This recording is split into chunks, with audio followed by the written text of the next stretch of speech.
Welcome to Gone Phishing, a show diving into cybersecurity threats that surround our highly connected lives. Every human is different. Every person has unique vulnerabilities that expose them to potentially successful social engineering. On this show, we'll discuss human vulnerability and how it relates to unique individuals. I'm Connor Swalm, CEO of Phin Security, and welcome to Gone Phishing.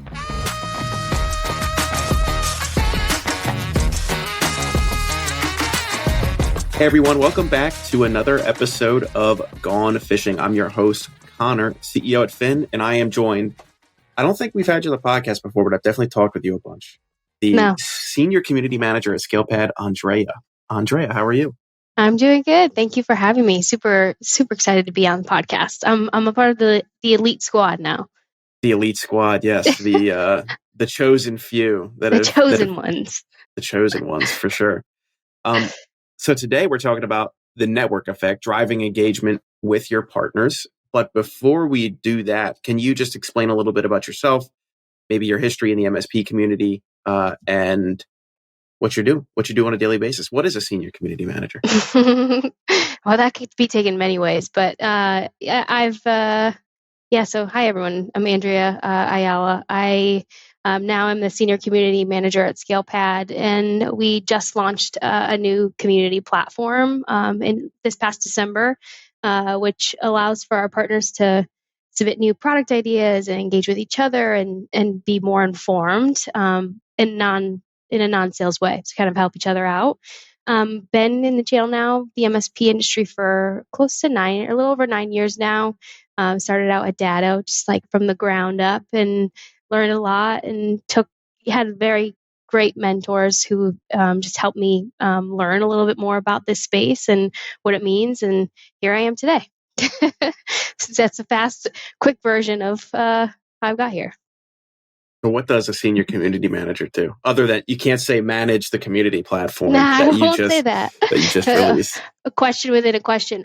So at ScalePad, my role is new and our team is new. I work for Luis Giraldo, who's very well known in the industry as well. But we've broken out kind of away from a channel specific role to a team that is looking to drive innovation, but also engagement with our partners. So beyond just, how can we bring on new partners? How can we sell them and have them learn about what ScalePad does? But how can we bring value to our current partners and keep them engaged with ScalePad and all the new things that we've got going on? ScalePad has grown a lot within the past at least 2 years, just from a rebrand, and then also having new products and services added to the portfolio. So there's a lot going on, and sometimes that gets missed a lot. And so just keeping our partners more informed, and then also bringing some fun to it. I think there's missed opportunities out there to engage and have fun with some of the MSPs that are in the channel, and it doesn't have to be so serious all the time. And so I think that just bringing a little bit of a fun element to it, going beyond just a business transaction, I think. Yeah, there are a lot of people that I guess technically are clients that you just end up being friends with. And then there are a lot of friends that end up being clients, but they weren't your client to begin with, which is, I don't know, some would say weird, but others would say like an incredible opportunity to meet people and spend time with folks you actually enjoy spending your time with.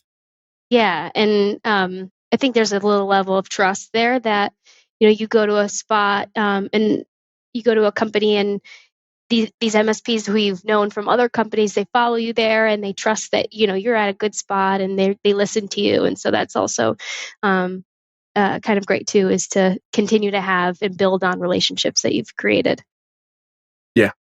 One of the, I guess, most interesting parts of the MSP community as a whole is how, I want to use the words, how connected it is, how much people talk, how much MSPs ask for other MSPs advice, how much they ask for other vendors advice. And so I'm mentioning this as some would consider that a benefit, others would not, but that is the definition of the network effect, right? Yeah, go ahead.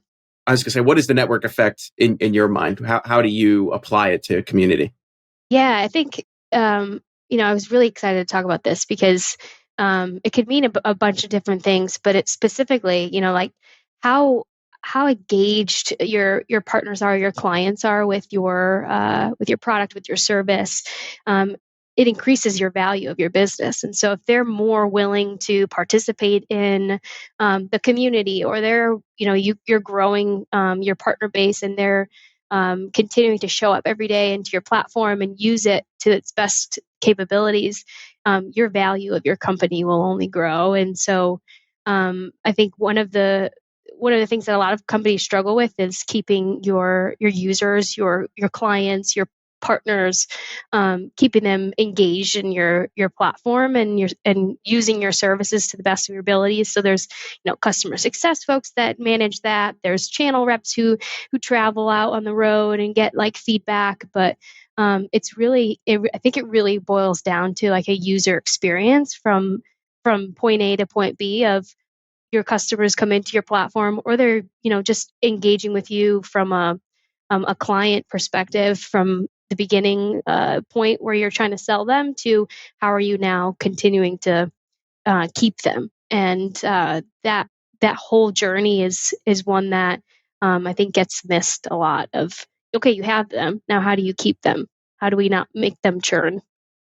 Yeah. Like, as I'm told by most enterprise sales folk, when you sell an enterprise, it's like that's the value of the agreement. But with MSPs, given the varying nature of the types of clients they serve, how many small businesses, how many medium-sized businesses, expansion opportunities, deals that they've just won, it's like you not only have this like amount, this agreement with them, but then there's all of this other opportunity to expand into the rest of their client base.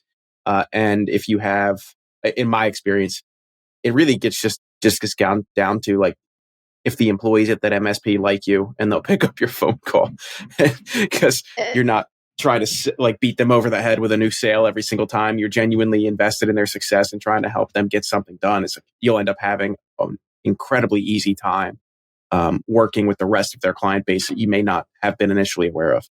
Yeah, and they know you to be somebody who is of good, of a trusting nature, of like coming from a hey, I'm trying to help you nature, and not like, oh, you should also, you should buy this or you should buy that. Like, it's not a sales thing. It's a, hey, how are you doing? Hey, how is your business? How can I help? I think Yeah.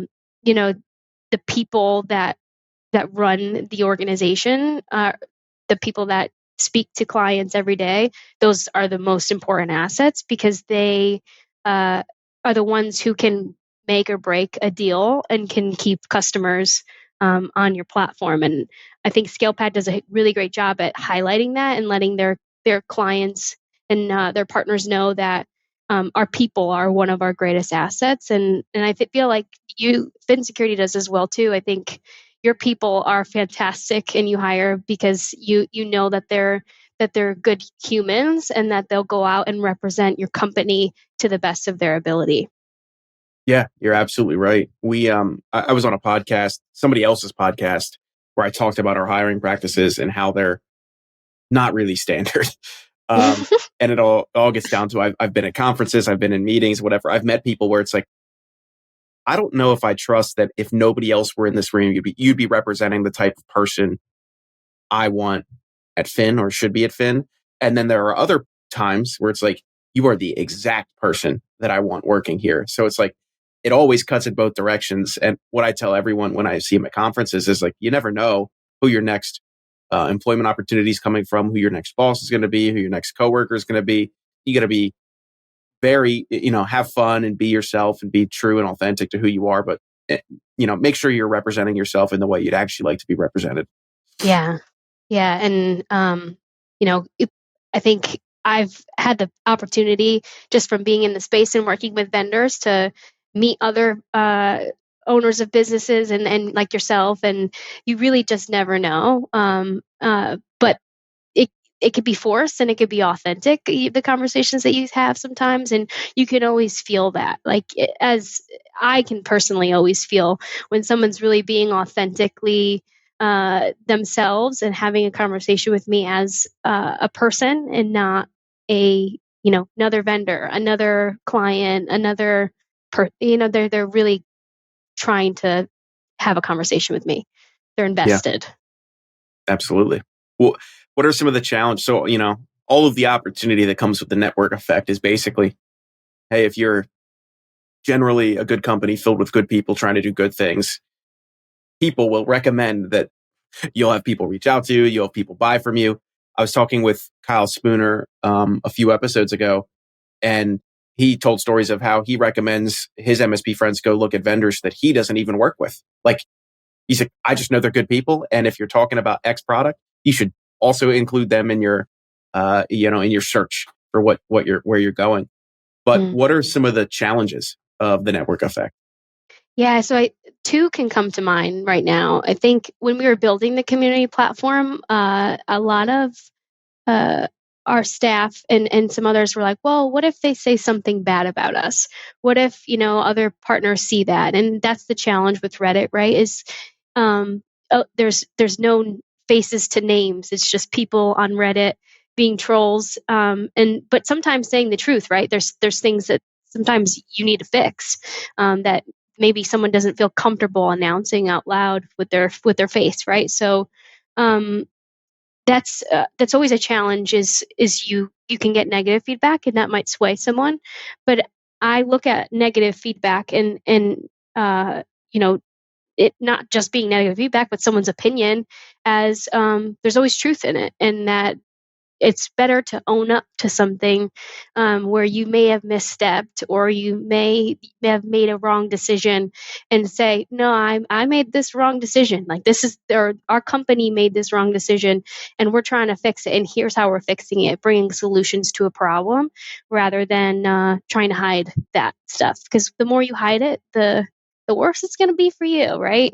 I mean, we've seen that many times over in this industry, and it never turns out right. And so that could be a huge challenge. But also, as you grow and you get more partners, I think sometimes you can lose sight of what the vision is and what they want, and you think, okay, I need to hit X, Y, and Z's targets, and this, new product or new, release that we're going to do is going to really make and move the mark, when in actuality, like, your partners don't care about that. They don't want that. And so creating kind of like a feedback module for your partners is super important, so that way this is what they want, this is what they're paying us for, and that's important. I've definitely seen a lot of companies get, um, I guess, lambasted unfairly. I'm trying to think of a better word than that, but I criticize, like criticize. that. No, I There we like go. lambasted. I like lambasted. Um, and like you mentioned Reddit, when you have a lot of nameless faces, it can definitely turn into just this whirlpool of everyone heaping on a single vendor. Mm. On the other side of that, I've seen examples of vendors who something like you had mentioned, there was valid criticism, and then they publicly owned it. Yeah, we actually suck at this. Thank you for bringing it to our attention. Here is what we're going to do to fix it. Can you reach out to this email or this phone number? And can you say that, hey, I'm the person on Reddit and you're going to help us change this? And I've seen that turn into almost like a marketing opportunity for that vendor, where it's like everyone's like, oh, if this is how they react to criticism, fair criticism, I want to give them all the opportunity that I can, because I really value vendors that'll do that. Um, I hear a lot from MSPs about uh, if there are vendors that it's basically, do they feel like they're getting listened to? A lot of MSPs feel like they play second fiddle to enterprise interests that vendors may have, and if you can go incredibly far to prove that's not the case, if you have MSP, like if your product's MSP focused, if you show up at the events and you talk with these people, you don't need to go to all of them. Just be there and be friends. If you engage in the communities, if you have these partner councils where you legitimately bring your ideas and ask what their concerns are, it goes a really long way. Yeah, I think a lot of vendors have these partner advisory councils, and I feel like the individuals who are on those councils, they feel honored to be on it, right? But it's one thing to be on a council; it's another to give feedback and also feel like your time is spent valuably. So I think we often as vendors struggle to bring the value. Like, what do they want to see? What do they want to see in our next product release? And that's why when we were building the community at ScalePad, the ideas module of like creating a public place where someone can go and say, hey, I want X, Y, and Z feature, and other community members, other ScalePad partners could go in and say, yeah, actually, we need that, and upvote it. And then they could see in real time, like from a new idea submitted to getting it added to our product roadmap, like what does that look like? And that's super important, so to feel valued and feel like you belong, and that you should be with a company. Absolutely.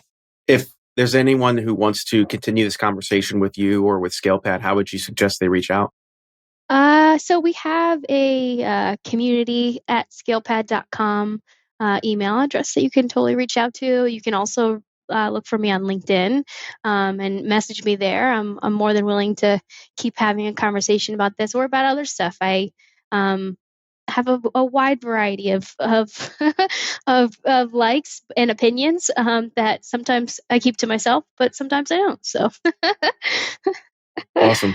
For those of you who are watching or listening, we'll have links to all that in the show notes, so you can connect with Andrea or you can connect with ScalePad community and see what it's all about.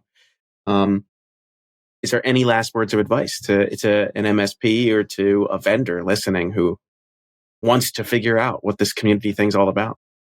Yeah, I think it starts with being authentic and wanting to do it for the right reasons, not just putting up something and hoping that it sticks. It's creating an engaged community for your partners, and your clients, and that's what it's mostly all about.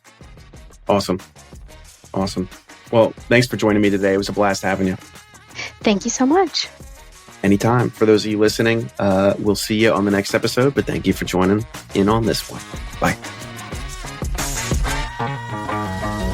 Thanks so much for tuning in to Gone Phishing. If you want to find out more about high-quality security awareness training campaigns, how to launch them in ways that actually engage employees to change their habits, then check us out, Phin Security, at finsec.io. That's PHINSEC.io, or click all of the wonderful links in our show notes. Thanks for fishing with me today, and we'll see you next time.